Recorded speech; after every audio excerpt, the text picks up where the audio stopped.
मेरी नजर जहां पहुंचे मैं लोग ही लोग देख रहा हूं जी। ये जो जन सैलाब है, एक बार वो ताकत हो तो पूरे हिंदुस्तान को इकट्ठा करके दिखा दे। ये ऐसी मोदी की सरकार है कि हम लोग को रोड पर ले आती है। हम लोग रोड पर घूम रहे हैं, भूखे मर रहे हैं गैस बाहर। I love you Modi ji. Black में मिल रहा है? नहीं, मिल ही नहीं रहा है। आप परेशान हो रही हैं? आप रो क्यों रही हैं? जाने दो भैया। प्रधानमंत्री जी के बारे में मैं क्या बोलूं? झूठ बोलो। मैं शासन में बैठा हूं, मुझे मालूम है इस प्रकार से रुपया इतनी तेजी से गिर नहीं सकता। मेरा लिविंग गॉड है वो, लिविंग गॉड। मैं दूर हूँ लेकिन उनके जैसा कोई नहीं है। मैं कन्विंस हो चुका कि परमात्मा ने मुझे भेजा है। ये ऊर्जा बायोलॉजिकल शरीर से नहीं मिली है। नहीं आएंगे जल्दी कमाने के लिए, अब वहीं कमाएंगे जो भी कमाएंगे। इस प्रकार की बचकाना बातें किसी के गले नहीं उतरती, लोग मजाक उड़ाते हैं। Great harassment.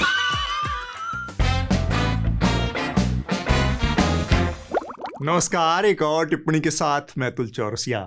अगर आपको गैस नहीं मिल रही है, पेट्रोल डीजल के दाम औकात से बाहर जा रहे हैं और रुपया और दिल्ली सरकार के बीच समझ नहीं आ रहा कि कौन तेजी से गिर रहा है, तो यह सब आपका भ्रम है। रुपये की कीमत जिस तेजी से गिर रही है, कभी कभी तो लगता है कि दिल्ली सरकार और रुपये के बीच में कंपटीशन चल रहा है, किसकी आबरू तेजी से गिरती चली जा रही है। दरअसल गिर कुछ नहीं रहा है, सब कुछ ऊपर उठ रहा है। आपकी पहुंच और औकात से ऊपर उठ रहा है। और जब सब कुछ ऊपर उठने लगे तब आप एक बात समझ लीजिए कि आप व्यक्तिगत रूप से भले ही थोड़ी परेशानी उठा रहे हों, लेकिन आपकी व्यक्तिगत परेशानी राष्ट्र के निर्माण में आपका अहम योगदान है और सब कुछ चंगा है। अगर सब कुछ चंगा नहीं होता तो इतना बड़ा आदमी नाच गाने में मस्त कैसे रहता।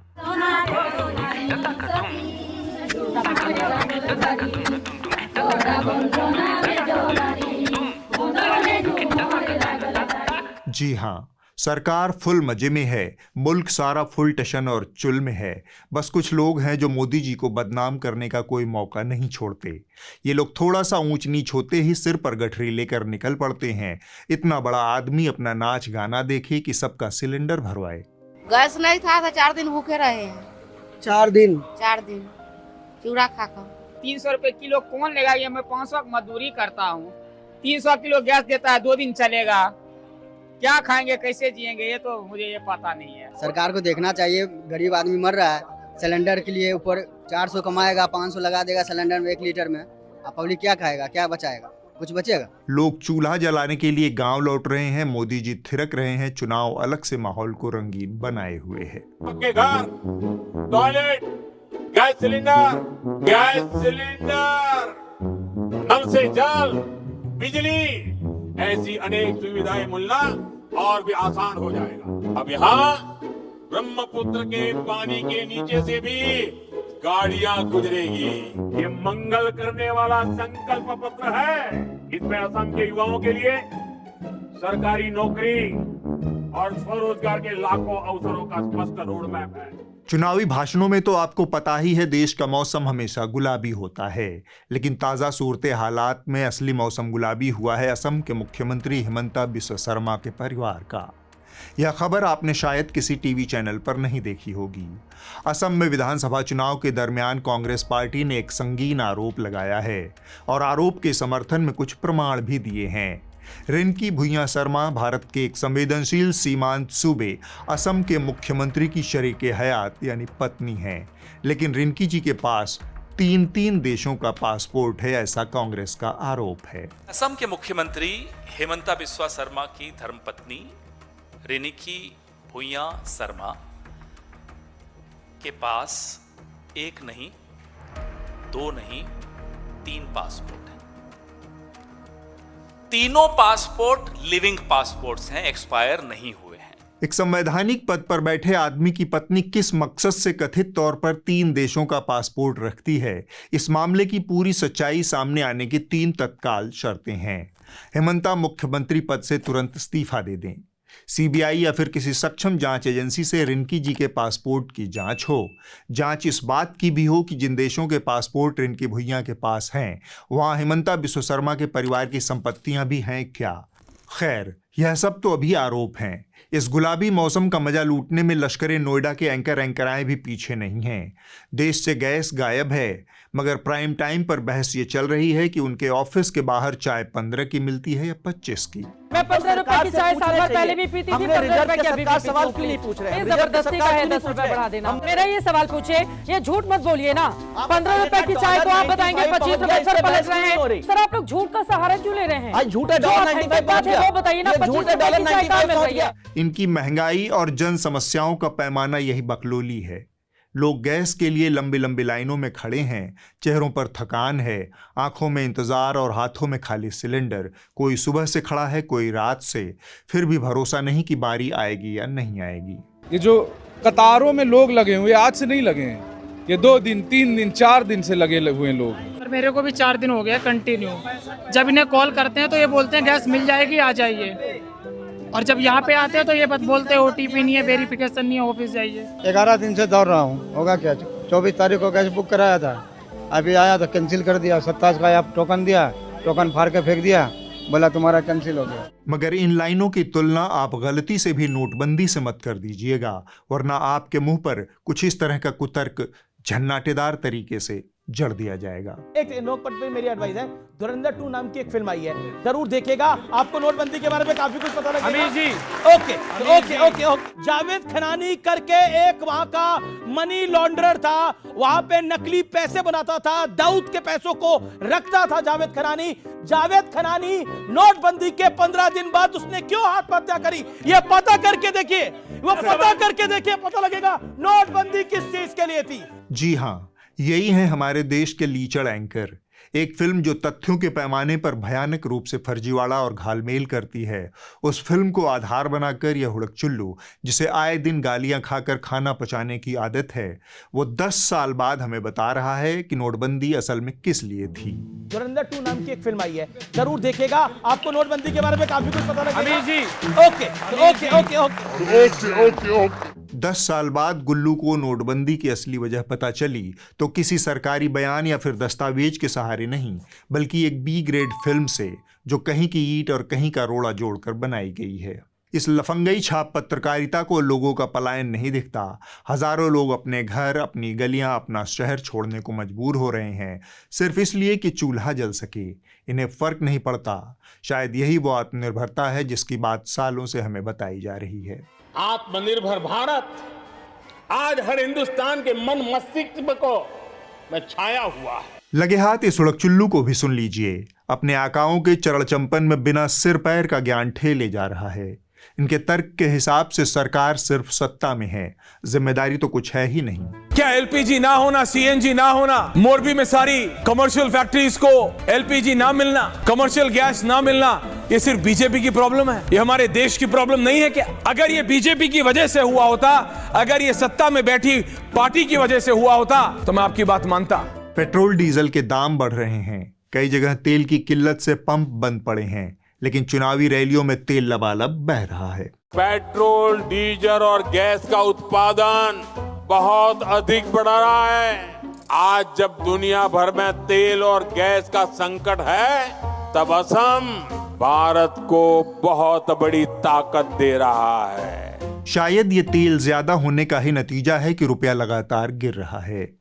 आने वाले दिनों में रुपया डॉलर के मुकाबले 100 तक भी पहुंच जाए तो हमको आपको घबराना नहीं है, क्योंकि वित्त मंत्री निर्मला सीतारमण कहती हैं रुपया एकदम ठीक चल रहा है। डॉलर का व्यवस्था को पूरी दुनिया देख रही है। हर एक इमर्जिंग मार्केट का इकोनॉमी के साथ भारत को तुलने में हमारे रुपया ठीक चल रही है, और रुपया को ठीक चल रही है, बिल्कुल ठीक चल रही है। No, absolutely going fine, absolutely going fine. Nirmala ji ठहरी निर्मला जी, उन्होंने जो कहा बिल्कुल ठीक ही कहा। पहले रुपया गिरता था, अब रणनीतिक रूप से झुक रहा है। यह गिरावट नहीं, ग्लोबल ट्रेंड के सामने भारतीय रुपए की विनम्रता है। वैसे भी अर्थशास्त्र कहता है जब रुपया गिरता है तो निर्यात बढ़ता है। तो अब आप सबको खुश होना चाहिए कि अब हम एक एक्सपोर्ट फ्रेंडली गरीबी की तरफ बढ़ रहे हैं। मैं 1 मिनट इन तीनों से फोटो निकलवा करके आता हूँ।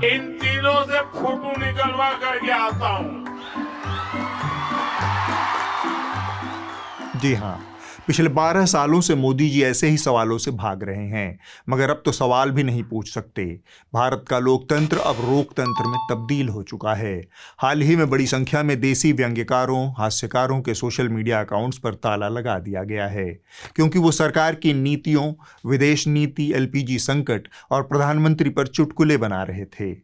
मोदी सरकार की आलोचना करने वाला हर मुंह बंद किया जा रहा है।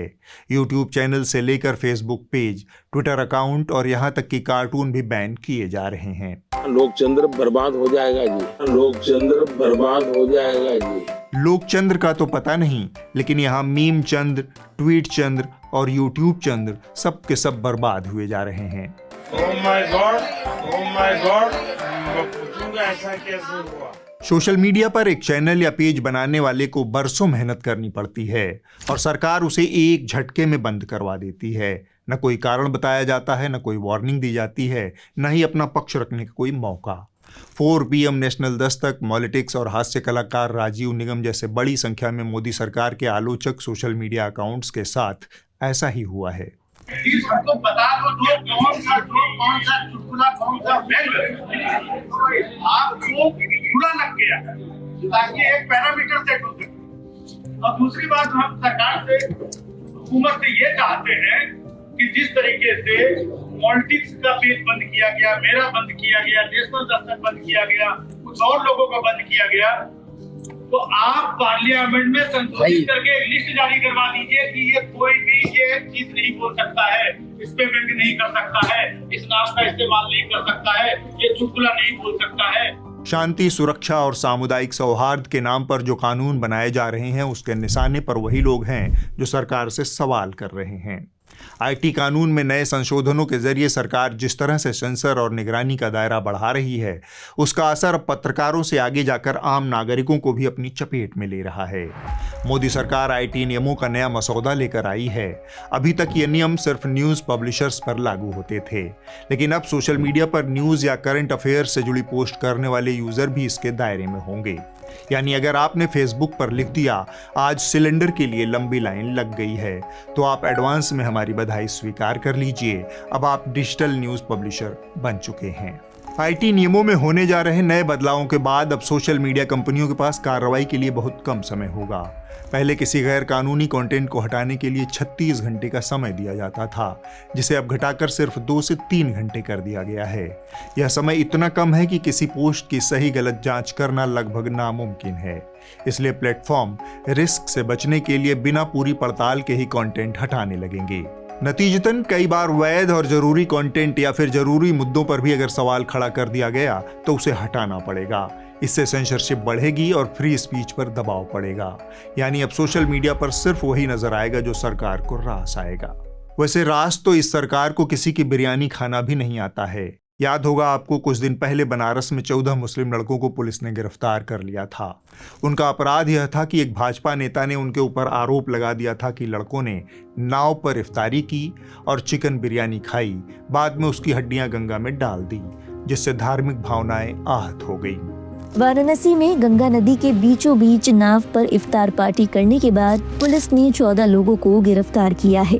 आरोप है कि गंगा नदी में चिकन बिरयानी खाई गई और हड्डियां गंगा में फेंकी गई। इस खबर में ताज़ा अपडेट यह है कि बनारस की स्थानीय अदालत ने इन लड़कों को जमानत देने से इनकार कर दिया है। अदालत ने अपने आदेश में कहा कि पहली नज़र में ऐसा लगता है कि इस पूरी घटना का वीडियो बनाकर सोशल मीडिया पर डालना सामाजिक सौहार्द बिगाड़ने की मंशा से किया गया। अब जरा इसी देश की दूसरी तस्वीर देखिए। गुरमीत राम रहीम सिंह इसी देश के निवासी हैं। उन्हें 2017 में अपनी ही 2 शिष्याओं के साथ बलात्कार के मामले में 20 साल की सज़ा सुनाई गई थी, मगर जेल उनके लिए वीकेंड हॉलीडे का अड्डा है। गुरमीत राम रहीम को इच्छानुसार पेरोल मिलती रहती है। पिछले 8 सालों में वो 15 बार जेल से बाहर आ चुके हैं।